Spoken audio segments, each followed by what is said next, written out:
it off with a hex, a curse or a magic spell. The black cube of Saturn putting a hex or a magic spell on the audience watching. Look at this. She's just sitting in a cube of Saturn right at the beginning of the show. While the Grammys was taking place, flash flooding happened in California. FF, flash flooding, 66. FF. Oh, there's some water for you. Last Grammys took place on Adam Weishaupt's birthday, the founder of the Illuminati, and at sunset was a huge earthquake. Are these manipulated weather events? The Grammys was coded in purple. Taylor Swift is known and identifies by the color purple. Even the Super Bowl coming up is the purple. And Mountain Dew's predictive programming with their purple drink, Pitch Black, priming the audience for blackouts, and that's exactly what happened in California. 850,000 people with power outages, and even Oprah breaks her purple streak. Oprah stopped wearing purple, and she was connected to the blue Hawaii. The Illuminati hand signs were all over the place. Oprah was doing it, Trevor Noah throwing up the 666, and right behind him, the man was holding the Illuminati pyramid. We even see the Illuminati eye on Doja Cat's neck, as it was brought to you by CBS, which is the all-seeing eye. The black magic ceremony took place at 3:30 p.m. 33, and we saw a lot of Masonic symbolism in these performances. A lot of the artists were wearing the black and white in the checkerboards. Beyonce wearing the checkerboards, Jay-Z and his daughter wearing the black and white, and he's even wearing a chain that a lot of Masons wear. Killer Mike was arrested after winning 3 Grammys. That goes into the 3 degrees of Masonry. These are all initiation ceremonies and humiliation rituals. As Taylor Swift went through her humiliation ritual, and now Killer Mike is going through his. We saw a lot of symbols of Lucifer, also known as Venus, the pentagram. Megan was doing the pentagram, and this lady was singing with the pentagrams and a lot of occult symbols all over her as watching her perform. But the purple is very important. Here's Megan as the purple cloud. Is she the cloud bringing all the rain and the flooding with the flash flooding, the FF, the 66? Even Route 66 connected to Tom Hanks, and Tom Hanks was there, and Luke Combs, who showcased the Route 66. SZA was performing, and it looks like she's wearing a 38, which means murder, so look out for her. Not sure if this is a 3 or not. The performance, when it took place, this chick brought out the samurai sword. Look how scared she is. If she would have dropped the sword, we would have saw heads flying.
a curse or a magic spell. 6 and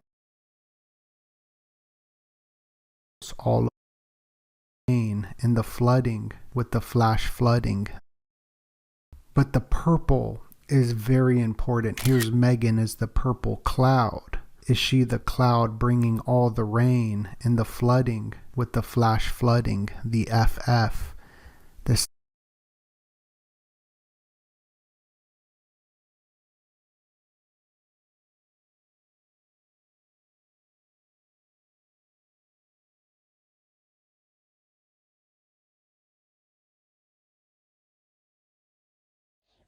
Good morning, everyone. I am going to read to you. Today is the book that I made in 2014, Connected by Angels, written by my pen name, Coppershy.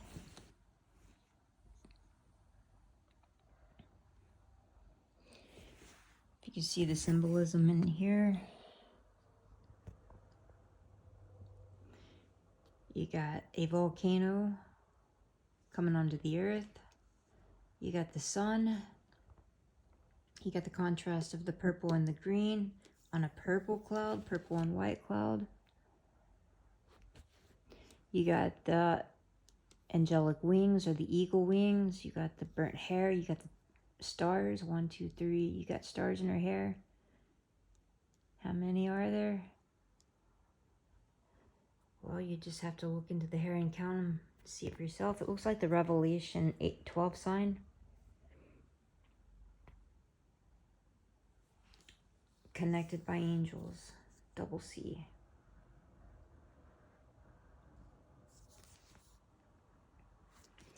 And that's me. How you can tell is it has the mole under the left nostril, as I have. So what's this book about?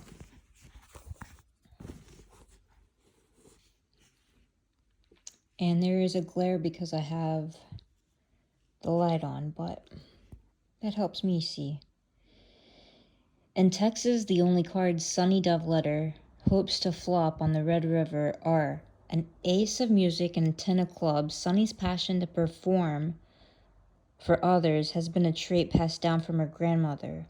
Ultra glam mother Pat Bell wrote for 2 separate newspapers in Oklahoma, sang gospel songs and played piano at the Assembly of God. Her passion to share joy with others inspires Sunny to live out her rock star dreams. That's until she meets Penny. Who's Penny? Well, those who know me actually know who Penny is. With the help of a Lady Gaga impersonator, Sunny realizes the relationship with Penny is over. As Sunny is sinking into a river of hell, she fights for her freedom. On a day that Sunny would always remember, she escapes the ball and chain and never looks back.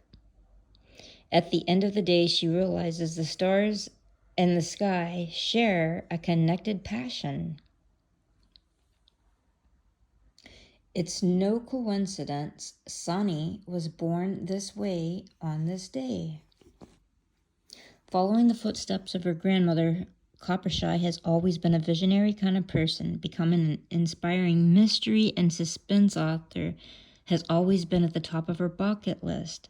Coppershy grew up in Texas and later achieved a successful real estate business, helping others build their American dream. Coppershy's true success in living is life's compassionate for others, which is visible in her character. And you have 3 cardinals here. I published this book with Exilibris because in 2014, when it was published, Oprah Winfrey had endorsed or signed or spoke about this company as a publisher of choice that she recommended as a self-publishing. Here's the context of this book.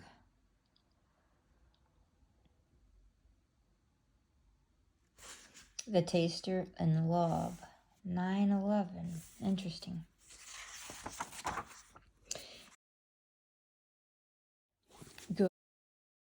Elvis passed on. Elvis passed on the 16th day of 1977 in August. I was born 6 days before he passed. My grandmother was a writer in her city, but she also wrote for a city on the outside.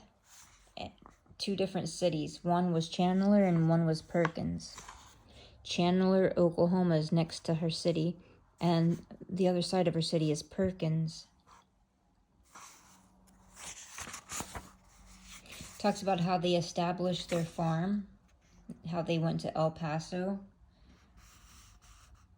and they established their farm. They bought a dairy farm. Talks a little bit about that. In Oklahoma City area. So I was born in Oklahoma City. And talks about a revelation that I have of my grandmother passing. But before I get to that part, I pretty much introduce the world to who I am. Who am I? I have a brother, I have a sister. It talks about things that I did as a kid. It talks about the farm. My experience of growing up on a farm and my grandmother's farm. And we'd travel from where I lived in Gainesville, Texas at the time, right on the Red River, on Interstate 35, and the frontage road was 77.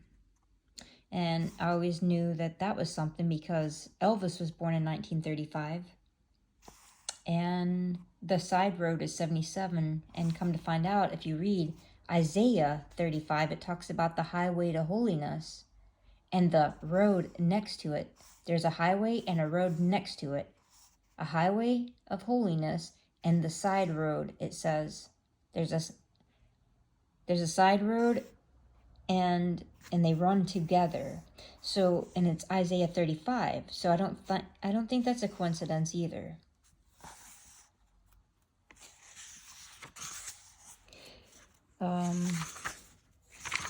So if you just scroll through here, you would see my grandmother's birthday was March 28th, and I dedicate this book here, as you can see, to my grandmother, dedicated to my beloved grandmother born March 28th. And that number has followed me throughout my life. And I absolutely love my grandmother. She passed on my birthday. I had a vision. It talks about me writing songs when I had a band. This one it was called Synthetic Death, and I feel like it is it's kind of talking about what happened with COVID, about being able to breathe.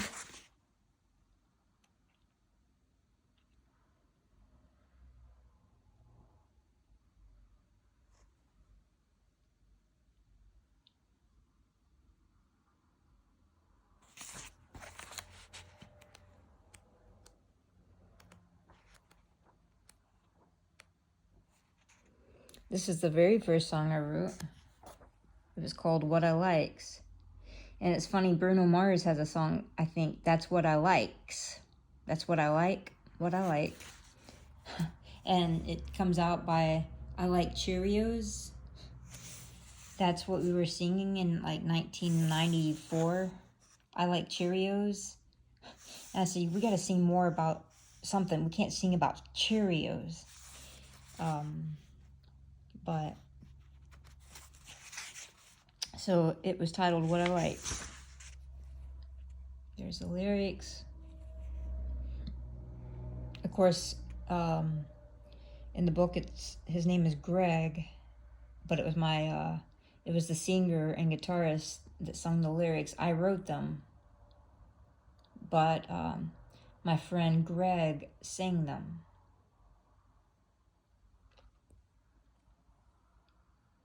I was always scared to let the world know who, what I likes. We live in a society where men like women, women like men, and it's not all, many times it doesn't appear to be all, for godly reasons, to recreate and populate. And if you're recreating and populating, you're populating for Satan's apples. That's just how I see it. And I've come to know the Lord since this book, I've always known the Lord, as his name is Jesus. Many know that. But now that I know the Lord and what he laid down to offer us, I see so much more about who I am as a person. And I'm forever thankful to Jesus, because I know what it means for him to lay down his life for my sin life. Do I call this a sin? Well, it's a sin to go anywhere opposite of what God's calling you to do. And many won't understand what I'm saying, because they, many think, oh, well, she's now had a heart change or a mind change. Nope, I haven't. But I think God can do things according to his will and glory, if it glorifies him. And considering we have so many natural men that like natural women and live like Epstein Island, I think the Lord is willing to do something to glorify him, for him laying his life down for sin, that he knows how to pay for somebody to have a life too, which is very awesome and humbling to know. When you ask for that apple on that tree, when he's told you no, and you ask, he might say yes, because he's God. Even though he originally said no in the beginning, if you were to ask, he might say yes. Just like Hezekiah, he was told by Isaiah, pack up your house, get it ready for death. You're going to die, surely die. And he's a prophet, and he's a well-written prophet. He's got 66 chapters in the Bible. If Hezekiah said, well, I guess I can't eat from this tree, I'm going to die if I don't eat from it. So I'm not going to eat from it, I'm just going to die. But no, Hezekiah went to the wall and said, remember me, God. He asked God a question, and God gave him more time. So Adam and Eve, don't eat from that tree. But it's because it came from the serpent's word that they died.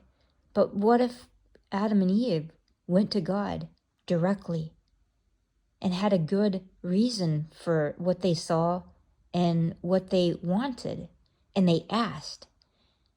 It's not trespassing if God said yes, even if he originally said no.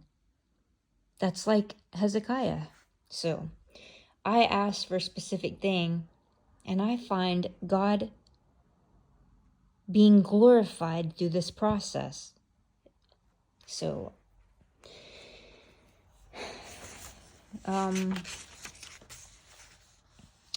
here's a poem that I had wrote during the process of writing this book.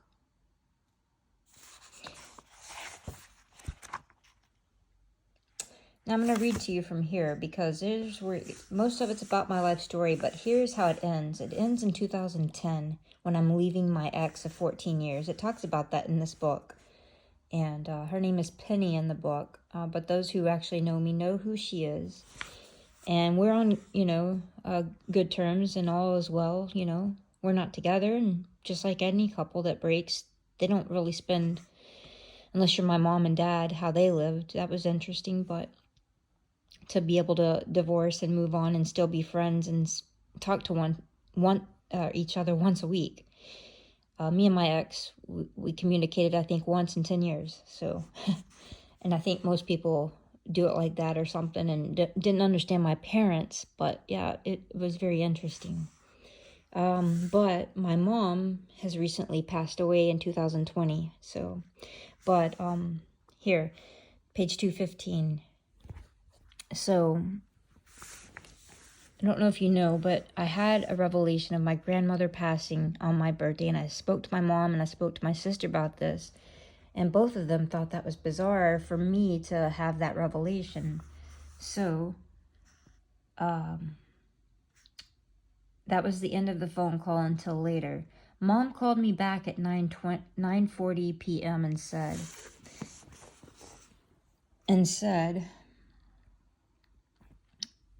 that my grandmother had passed away 20 minutes ago, August 10th, 2002. Which, for those that don't know, August 10th, 2002 is 333 days after 9/11, September the 11th, 2001. It's 333 days. So right there, I just recently found this out too. This book has been out, let's see, 3 and 6, 9 years already. But it's been since 2002, since my grandmother's passed. So we learn stuff new each day. I'm not God, I don't have it all figured out, but I'm telling you, this is not a coincidence.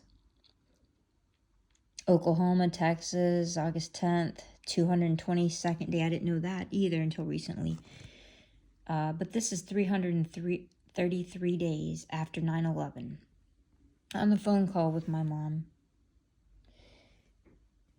she says, when you were born, Sonny, your grandmother was the first person who held you 20 minutes post-labor. It was like she passed today so that you would follow your dreams, and somehow you knew it. Okay, so how could my thoughts 2 weeks ago turn into my reality? Were such coincidences in life happening in my life to make me who I was supposed to be, like when I was born 6 days before Elvis dying. Come to find out, Elvis died on Madonna's 19th birthday too. Or on Madonna's birthday too, which was her 19th birthday.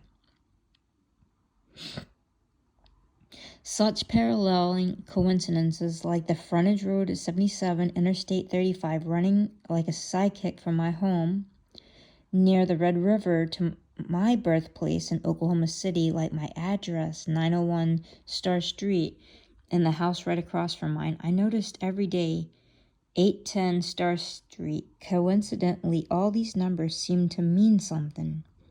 My birthday after my grandmother's funeral was not the same anymore. Each year, my birthday, I could only think of my grandmother was when she was taken from me. So it goes in to talk about a little more things that happened in my life, such as leaving Penny and my real estate. And let's see. And here I go to Vegas with my sister, and I encounter someone who looks like Lady Gaga. And it talks about like some of the things. That was in June 2010.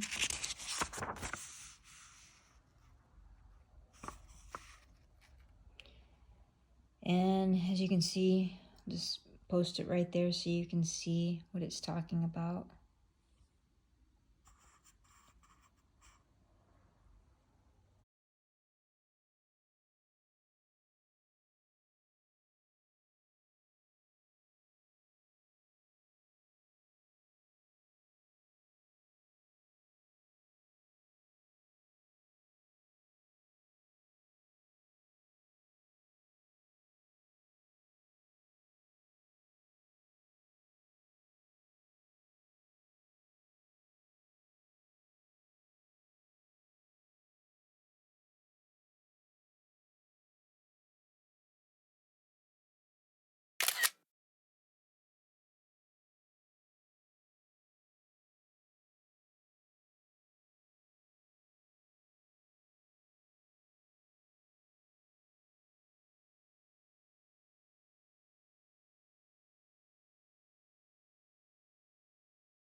You got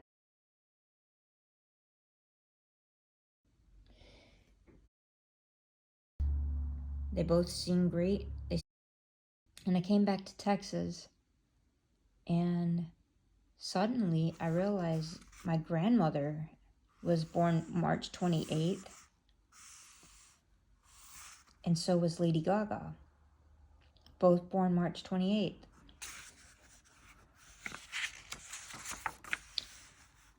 And I knew it wasn't a coincidence. And I also saw that her dad was born the day before my birthday. And I also saw that my sister was born 5 days before hers. They were both born in 1986. In my book, my sister's name is Emily. And they're both left-handed, hazel eyes. They both sing great. They sound like one another too. However, I know that Lady Gaga's way more practiced.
My dad is also, well, he's born on the 8th month in Iran, so that would be August 30th if you looked at it that way, but actually he's written on his birth certificate May 30th.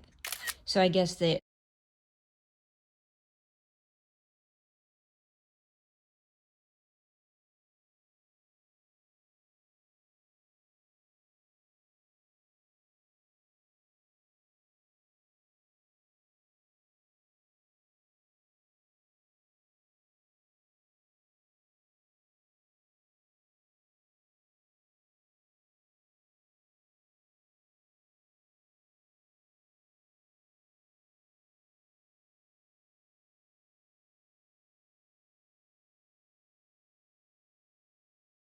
the months transfer.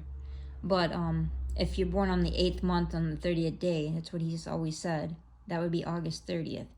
And that's also the same day as Lady Gaga's mom's birthday. And like I said, I was born on August the 10th, and her dad was born on August the 9th, and they were married on my brother's birthday, March 26th. So her parents were married on my brother's birthday, which is very interesting, March 26th. He was born in 1980, so, but they were born, they were married on March 26th, I think, 1983.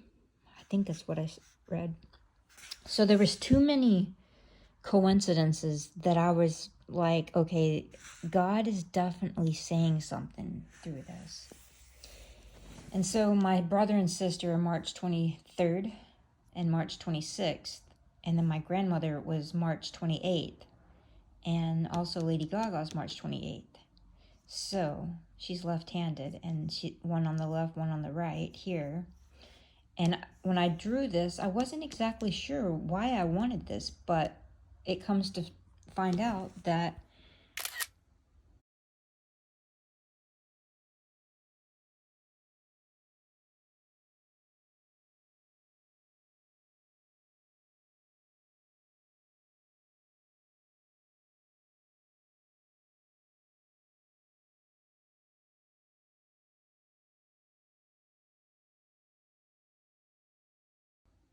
that's why it's that way. Because I remember I wanted 3 cardinals on the back.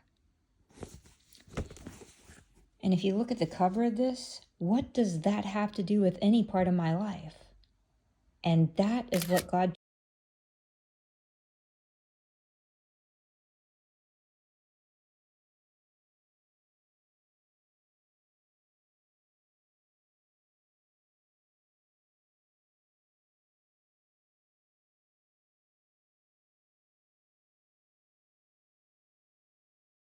told me to put on it. And it's the Revelation 12 sign. Now, when I just read to you, this is my life story.